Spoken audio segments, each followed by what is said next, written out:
Welcome everybody. Thank you for coming today.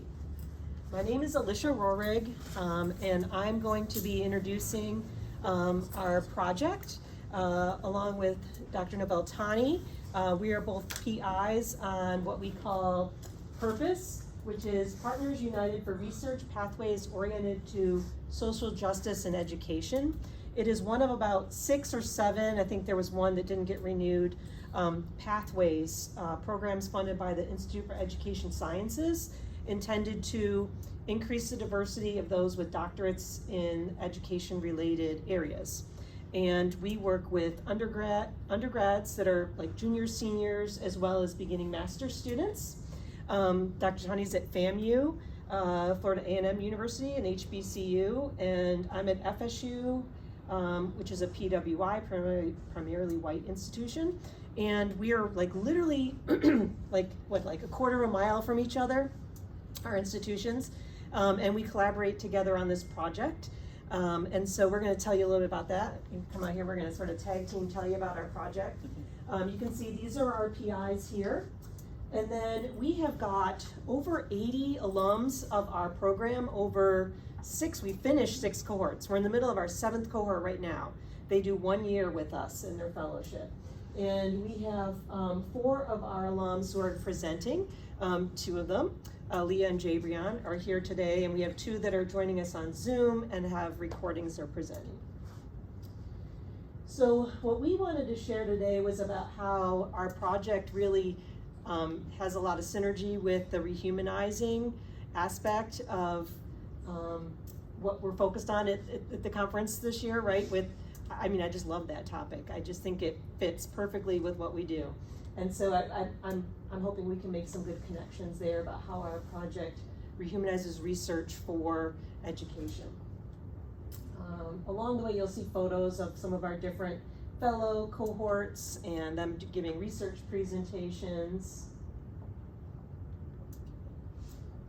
So I don't know if you want to tell a little bit more about what our program does. So our program operates in twofold methodologies. First, you can't hear? Oh, is that better? You can use the mic. Oh, there's a microphone. I don't know if it's set up. Oh, there it goes. Is that better? Yes. There you go. So our program operates in twofold aims. So as Alysia stated, we focus on training the next wave of researchers, and in that we understand that research shouldn't just be done for research's sake.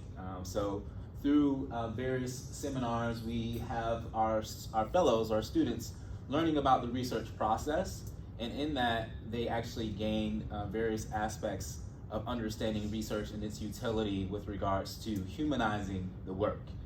So they're learning about themselves as a emerging and budding researcher, and understanding things like positionality. What is positionality as a researcher? What does it mean when you're engaged in a topic?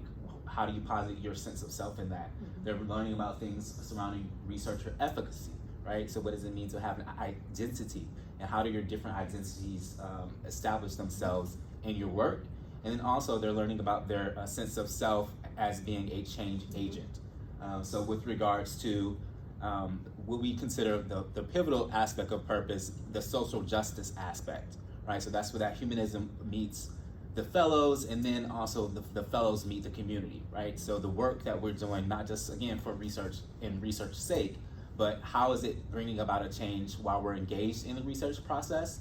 And then how do the outcomes from the students' individualized studies, and then our work as a PI team, as researchers ourselves, how does that impact our fellows, and then how does our program impact the students into whom we service? We work with a partner institution, the Freedom Schools, housed through Florida A&M. Yeah, and we'll put a slide up about that, so you don't have to keep talking about the visual. We got a model. But I think just the most important part about how we position research is like we position research as action. Mm-hmm. We want people to make a difference with their research. So that's I don't know, at the heart of everything that we do. Definitely. So yeah. So I guess we already did this slide, we talked about how our research, we try to teach them how to do research with community partners, respectful of partners' needs, understanding what their needs are, do that research in service to them, provide the research findings back to them in a way that are accessible. So we have them write little briefs or visual narratives that they can give back. We have them present posters, and we invite the community to do the poster session. But we always bring their identity into everything that we do. So we're always thinking about how their personal identity, their social identity is part of, is important, right? We don't say this isn't important. We try and say we are going to be totally objective, right? Because we know that's not possible. We say we welcome your identity into it and your passions into it and what community you came from and what you want to study, right? Definitely. And so Dr. Chani was talking a bit about the different experiences that our fellows get. So they do a research methods course, that's the academic part, and then they have mentoring experiences. They have faculty mentors, they have the leadership team as mentors, they have peer mentors who are former fellows, and we also have GAs who are graduate doctoral students who support them as pod leaders, so we have them broken up into small groups. So they have multiple mentors. And then in our pro seminars that we have a lot of professional development experiences, particularly around issues like social justice, critical race theory, things like that. So here's our model. It's a lot, so we're gonna break it down so that we can talk about some of the parts Dr. Tani was mentioning. But our main goals, this is sort of our logic model too, is that through all these experiences, they will have greater research efficacy, a broader professional network, as well as a commitment to social justice. And so for the academic experience here, you can see they have the methods course, and then we have something we call the Service Learning Research Practicum in the summer, which is at the Freedom Schools. So Freedom Schools is, they're national. There's Freedom Schools in the summer all over the country for 6 weeks. They're free to children, focused on making a difference. So there's a real nice intergenerational kind of feel to that. The fellows go in and do service at the Freedom Schools, and the fellows get to see the scholars. Those are the K-12 students, get to see the fellows.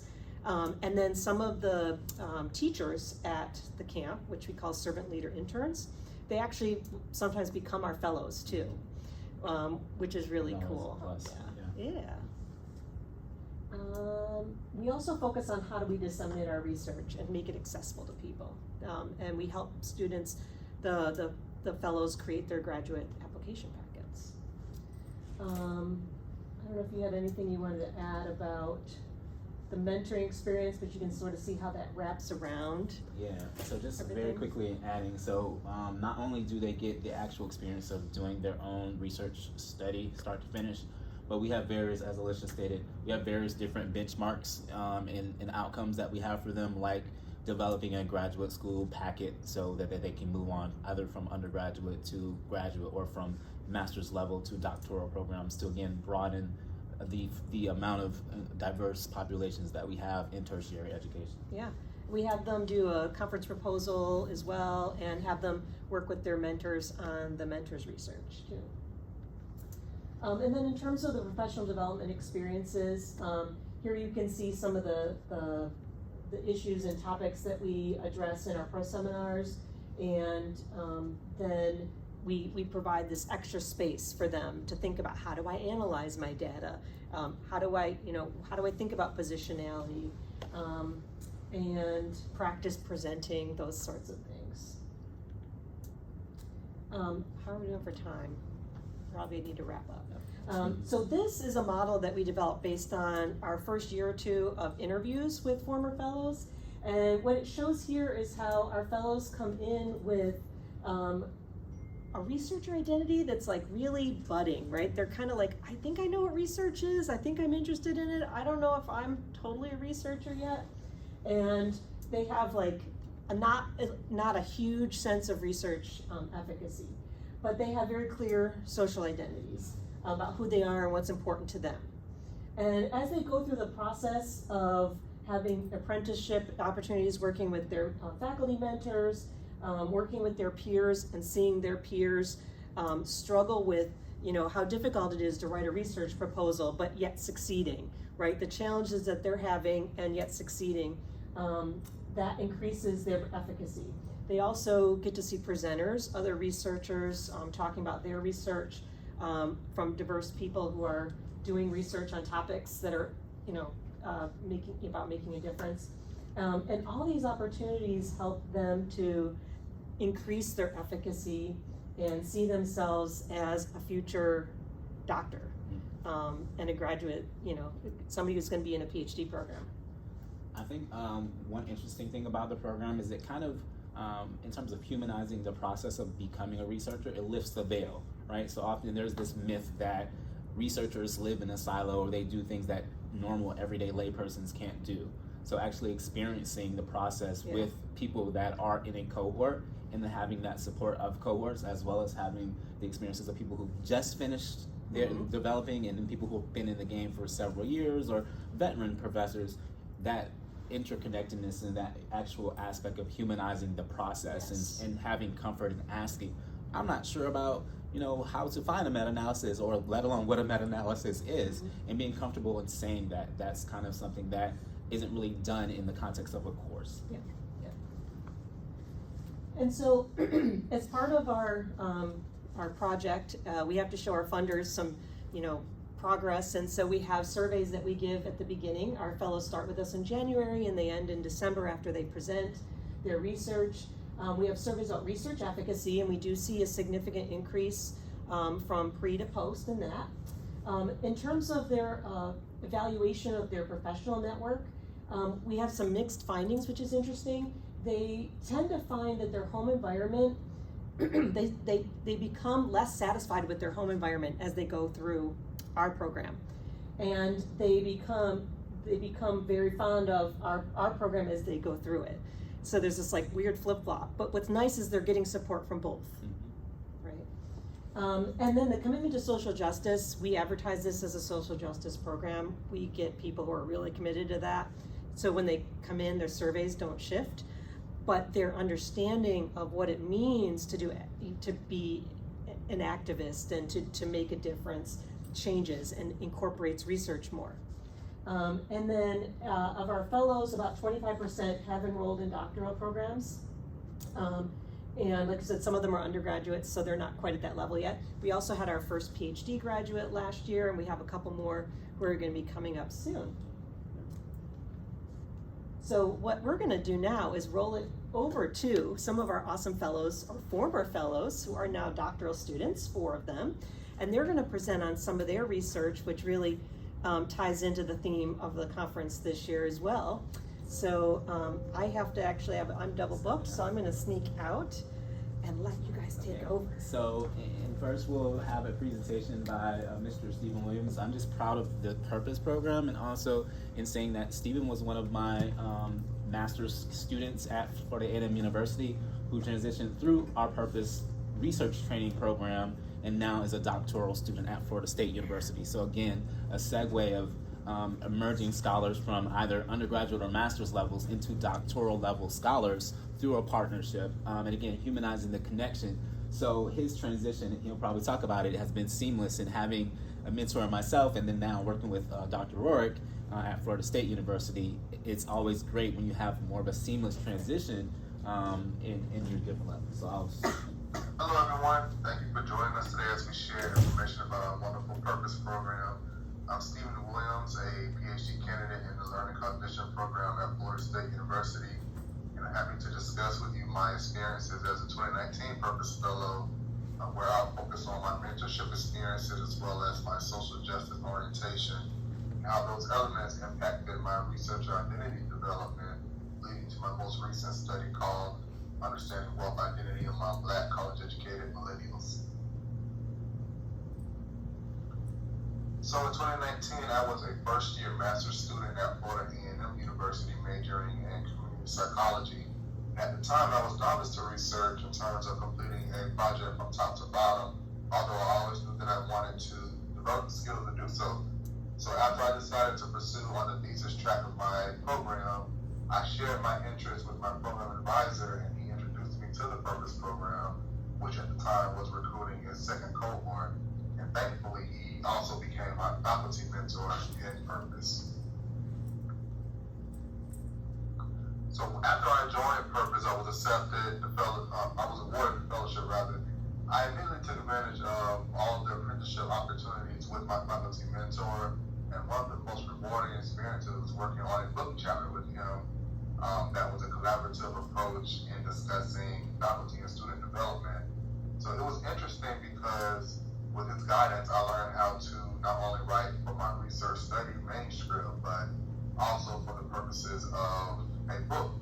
And our chapter was published, and by the time I actually completed the fellowship, I had also published my Purpose research project. So looking back, my mentorship experiences gave me a sense of connectedness to other people who were dedicated to helping people, which motivated me to utilize my skills and talents for the greater good. So with that, I made sure to engage with experts in my field by presenting my work at conferences. By the end of the fellowship, I may have presented at 5 or 6 international and national conferences throughout that year. And I believe that those experiences helped to shape my identity in research, because I was able to learn how to do these things that I saw other researchers that I respected doing. Right, I became comfortable developing in this Purpose environment. So Purpose helped to create a space for us, not only for us to learn how to conduct research, but also it provided a judgment-free environment for us to discuss different societal challenges. And that environment allowed me to reflect and critique different evidence-based solutions that were designed to address certain issues. However, I noticed that they weren't as successful for certain groups. So as a fellow, I began to refine my scholarly identity as a person of color. And given my background in economics, I became interested in the increasing racial wealth gap. Also through my experiences in community psychology and now learning and cognition, I specifically became interested in the experiences of individuals that are navigating through this phenomenon of securing economic prosperity. So I decided to explore that.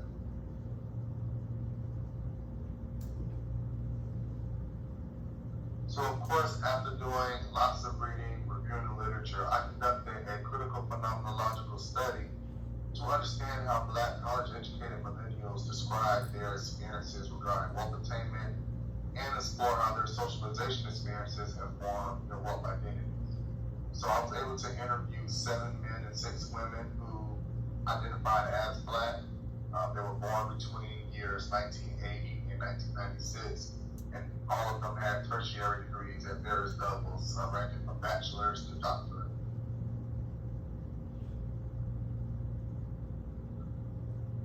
So my findings revealed that a sense of community influenced the early experiences of Black millennials with college educations.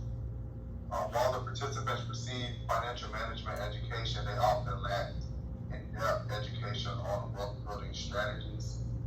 Also, having college degrees provided the participants access to social networks, credentials, and professional development opportunities. The participants exhibited resilience in their approach to building wealth. They valued taking initiative, and they viewed wealth as a complex phenomenon. In addition, they engaged in saving behaviors. And ultimately, they either integrated wealth into their identities or kept it separate. However, regardless of whether the participants integrated wealth into their identities or not, they all desire educational content or training on managing, accumulating, and understanding wealth. So the individuals who integrated wealth into their identity sought training that explored wealth's complex nature. So they needed assistance in identifying their objectives and goals to create a distinct purpose for their quest in wealth, right? They want to help understand what wealth means to them personally and how it fits into their life goals and visions. Whereas individuals who didn't integrate wealth into their identity, they wanted training that focused on the technical methods of building wealth. So this included strategies for generating passive income, business creation principles, as well as investing strategies.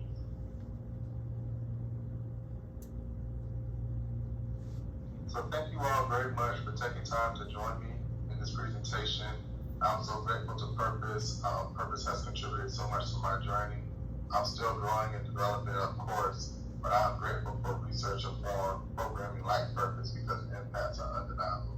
Thank you.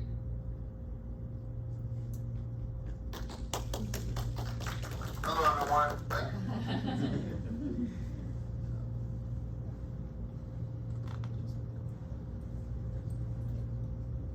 Hello, everyone. Thank you for joining us today as we share. Sorry, guys.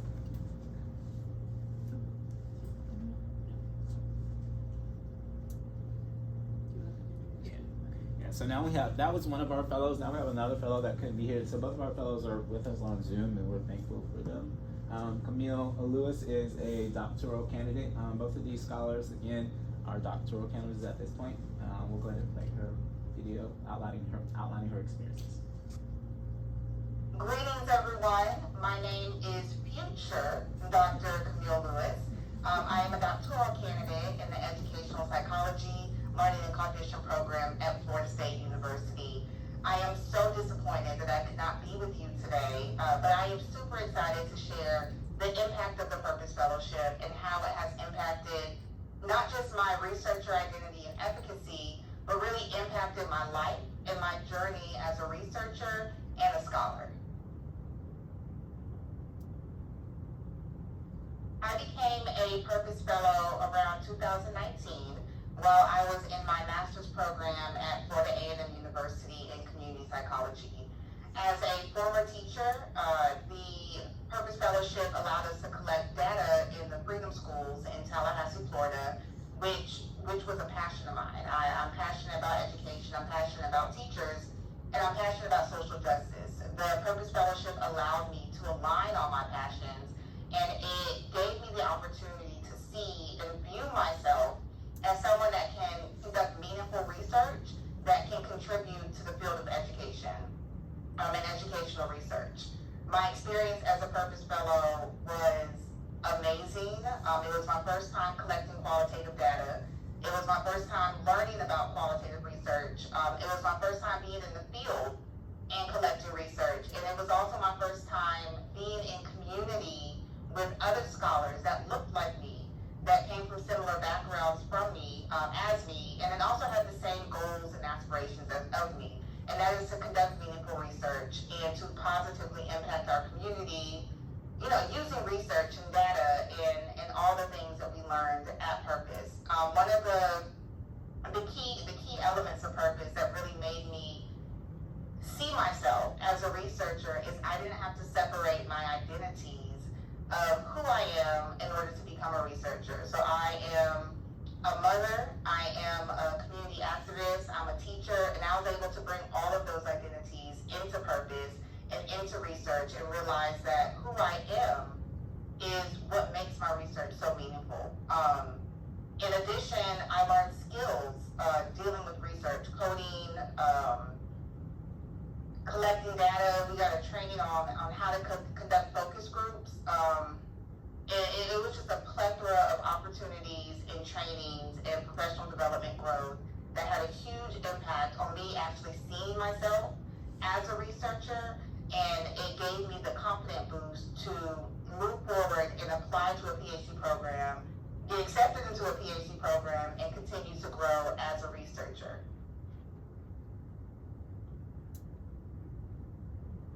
In addition to my researcher identity and efficacy, one of the most impactful parts of the Purpose Fellowship was the ability to be in community with other scholars who not only looked like me, but also shared my same vision. So pictured here is a picture of my cohort, many of who I still talk with today. We have the opportunity to engage in dialogue with not just our mentors, but other scholars and thought leaders from around the country. And the opportunity to build my professional network and talk to people and have conversations around social justice and research was monumental in shaping my identity and giving me, again, that confidence boost that I am a researcher, I can go into a doctoral program, and I can make a meaningful impact. something that I truly love about Purpose is the mentorship aspect. So when I was a fellow, there were former fellows that would come and talk us through the process and give us advice. And now, as a fellowship, a Purpose alum, I have the opportunity to do the same thing. And when I go back and I speak with current fellows, one of the things that I always highlight as one of the most powerful parts of this opportunity is to connect with other fellows, both current and former. The building of a professional network is key to personal success, collective success, and Purpose did an amazing job in making sure we had the opportunity to build that professional network. While in the Purpose fellowship, I was able to really hone in on what I am most passionate about, and that is supporting teachers, both pre-service teachers and classroom teachers. All of the research I have done since being in the fellowship has focused on that specific population, either pre-service teachers or current classroom teachers. For example, my prelim research looked at translational visual abstract and research communication, specifically if translating an abstract into a visual would increase pre-service teachers' interest in reading the full research article. I can't overstate the impact of Purpose in helping me identify both what I am passionate about and what I am good at. I am forever grateful for the Purpose Fellowship. I wish I could be there to engage in further dialogue with you all and talk more about my experience. But please do not hesitate to contact me, email me if you have any additional questions, either about my... And that was Ms. Camille Lewis, future doctor. I'll give her a round. I'm gonna turn it over to one of our other past fellows, Leah Register.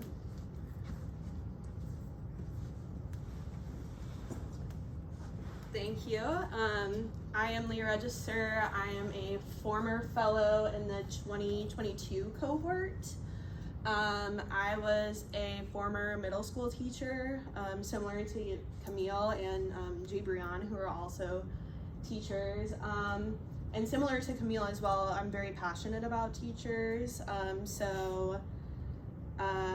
Before I kind of get into the research I've since conducted, just my Purpose experience of kind of like what I felt like were some of the most influential and the most important things I took away was first this service element of I'd been out of the classroom for more than a year and was definitely missing that connection to the practice and being in a classroom with kids.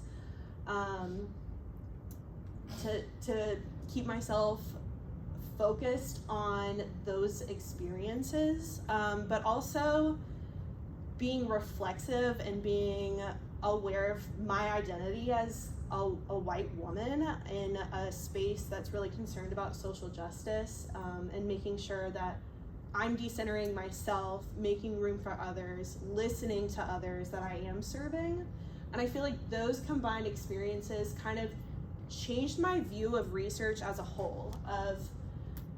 I used to think research needed to be this unbiased thing, output that was created that could then influence policy.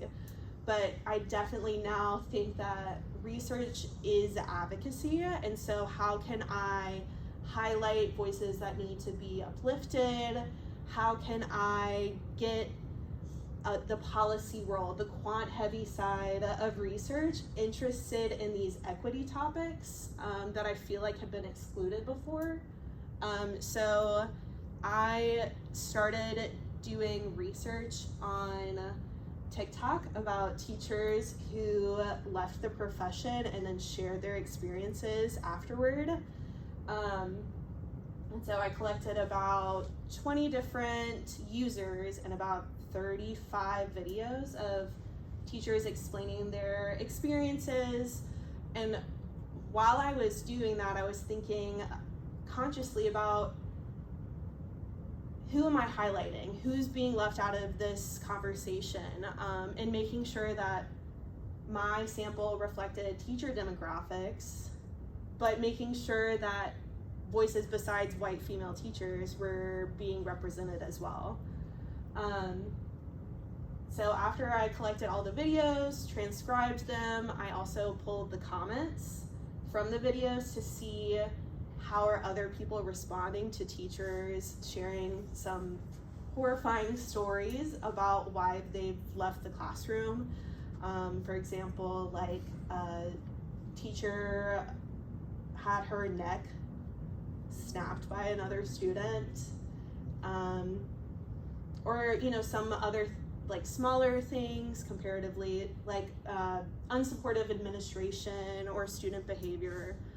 And so I ended up asking these kinds of questions of like, why are teachers leaving? What is their explanation? What prompts them to share on TikTok specifically? And then how do other people respond to it? And then what are the implications of this? Because TikTok's so public, are we scaring away people who could be interested in the profession? So ended up, unsurprisingly, I used a working conditions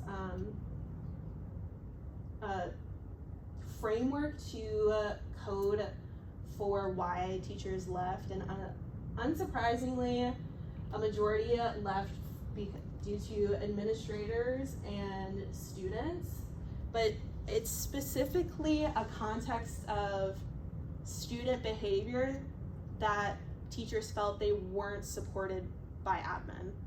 So it seemed like teachers felt they could deal with student misbehavior and disciplining students, but they didn't have the support of their administrators, which just further supports the literature.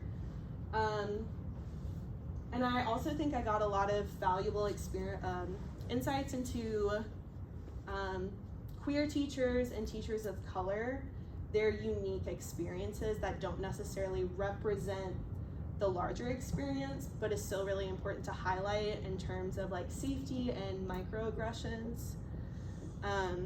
And so I ended up developing kind of a grounded theory model of teachers posting, they're getting feedback from their peers in the comments, and then they kind of either continue to identify as teachers or they depart from their identity. But all of this is happening so publicly that people who are outside of education are getting glimpses into the classroom, which could create a lot of sympathy for teachers, but could also potentially ward those off of the profession.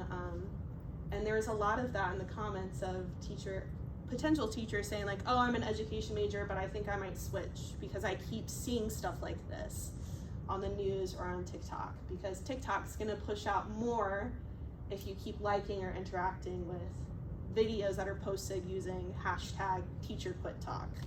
So thank you, that's me. Now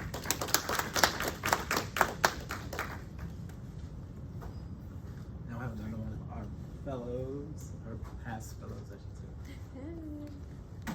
I'm scared to bend this. Okay, so it doesn't yell at me. Okay, hello everyone. My name is Jay Brown Jackson. Did we say our names? Okay, who can relate to this picture?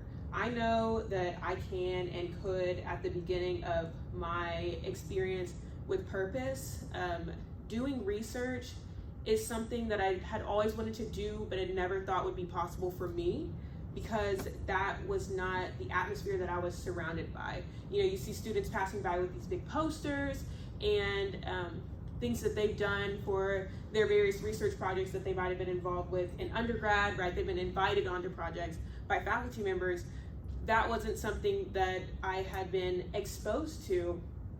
And so being able to do purpose was really amazing for me. I got to do not only research, but I was encouraged to do me-search, right? And really study things that connected to my identities as a Black woman, my identities as a Black autistic woman, right? And see which things I'm interested in and really go after those. So for my particular project, I labeled it the weaponization of resilience against Black women.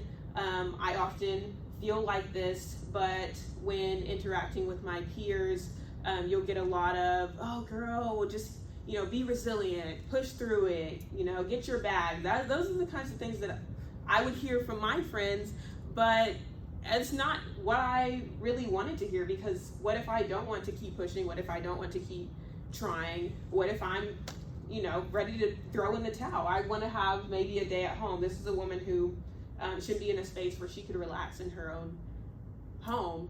And instead, right, this gives me a feeling of that I have to push on to the next day.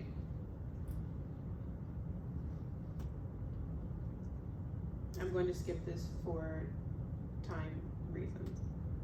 Okay, so I interviewed some participants, and I was able to put together what I felt like their perceptions of resilience were built around, which was seeing someone else navigate adversity, helping someone else navigate adversity, and then navigating adversity in their own personal lives.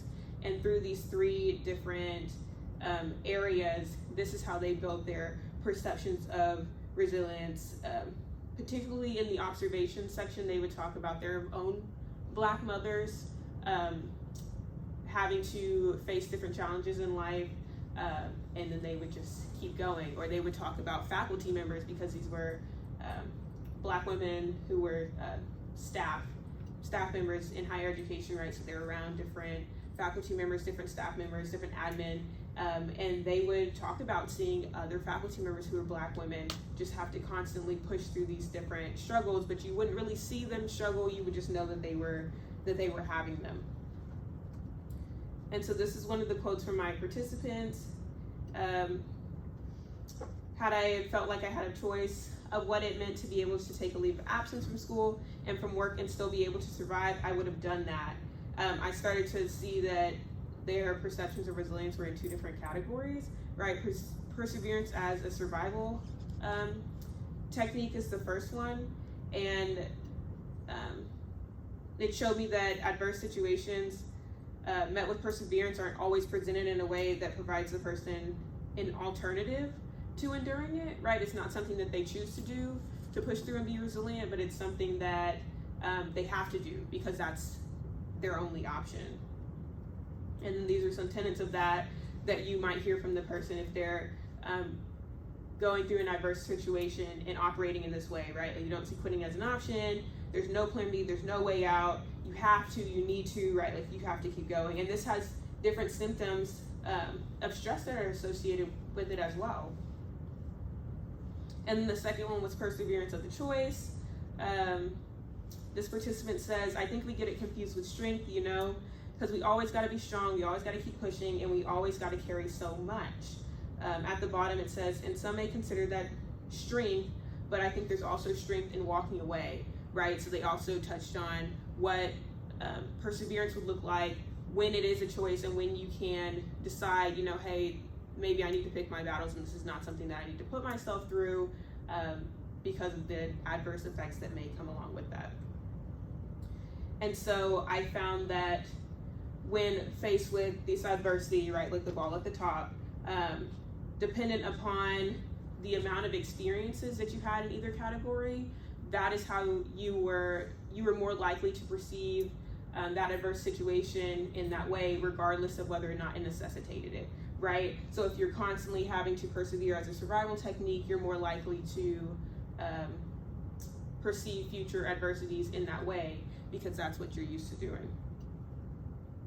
And so all of this, once again, through purpose, some of these things were, right, you can have an idea in your mind, but you might not be able to articulate it in the academic way that's going to be well received by the academic community. And myself, right, as an autistic person, I feel like I'm already doing so much work to have to, I guess, assimilate, right, into a certain main culture, and then to also then jump through another filter of trying to come into the academic world and be accepted.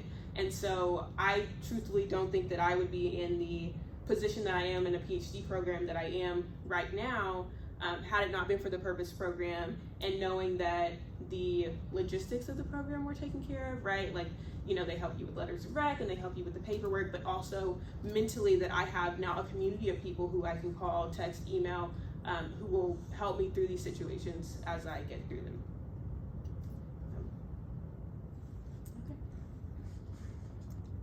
Thank you. Well,